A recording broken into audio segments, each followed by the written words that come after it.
Pak Pendeta, saya mau tanya, apakah di balik patung-patung yang disembah itu ada roh-roh tertentu yang berdiam di dalamnya, ataukah itu hanya patung-patung biasa?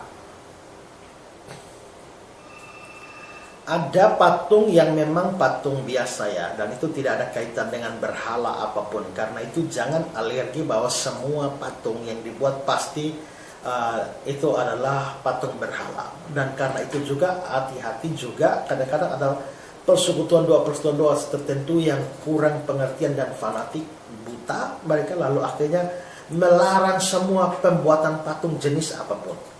Ingat ya, bahwa membuat patung itu tidak salah ya. Kalau kita menganggap semua patung itu sebagai berhala, lalu kita anggap patung sonbai juga berhala, kita pergi bakar dan sebagainya, kita namanya mencari gara-gara ya. Jadi kita harus melihat memang ada patung-patung yang memang disembah, tapi ada yang tidak. Jadi Tuhan tidak melarang membuat patung, yang Tuhan larang adalah membuat patung untuk disembah. Nah, pertanyaannya adalah kalau memang patung-patung itu disembah, apakah memang ada roh-roh di situ? Ada orang yang mengatakan bahwa tidak ada roh ya, tidak ada roh apa-apa di dalam patung-patung itu, dan itu berdasarkan pada Habakuk pasal 2 ayat 19. Dalam Habakuk 2 ayat 19 dikatakan, celakalah orang yang berkata kepada sepotong kayu, terjagalah, dan kepada sebuah batu bisu, bangunlah. Masakan dia itu mengajar? Memang ia bersalutkan emas dan perak, tetapi roh tidak ada sama sekali di dalamnya. Nah, karena ada kata-kata tetapi roh tidak ada sama sekali di dalamnya, lalu mereka mengartikan bahwa di balik patung-patung berhala itu pun tidak ada roh-roh setan atau roh lainnya di dalam. Nah, jadi kelihatannya ayat itu ini menunjukkan demikian ya. Tetapi sebenarnya tidak. Ayat ini tidak bermaksud demikian. Pada waktu dikatakan bahwa dalam patung berhala itu tidak ada roh, maksudnya adalah bahwa patung berhala itu memang mati. Kata roh dalam Habakuk 2:19 ini diterjemahkan dari kata bahasa Ibrani ruah. Tetapi di dalam King James, RSV, NIV, New American Standard Bible, Authorized Version, New King James, itu semua menerjemahkan sebagai nafas. Ya.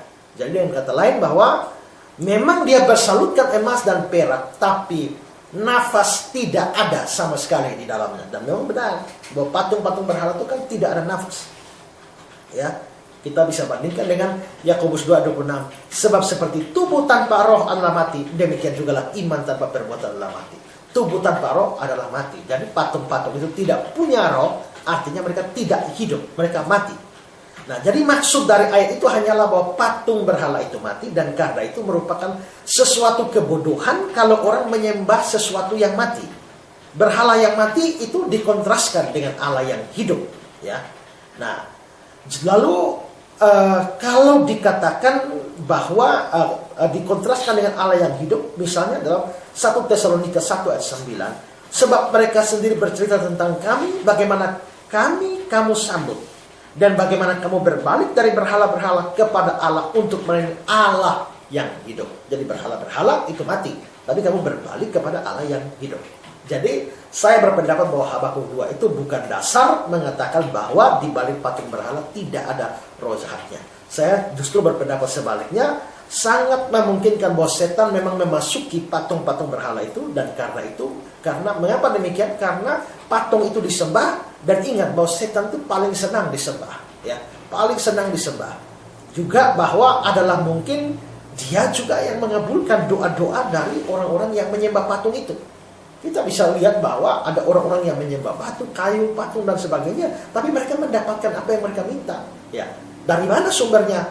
Sudah pasti itu dari setan yang memberikan kepadanya. Ya, jadi saya menganggap bahwa di balik patung-patung yang disembah dan sebagainya memang ada roh jahat atau roh setan di balik itu. Ya.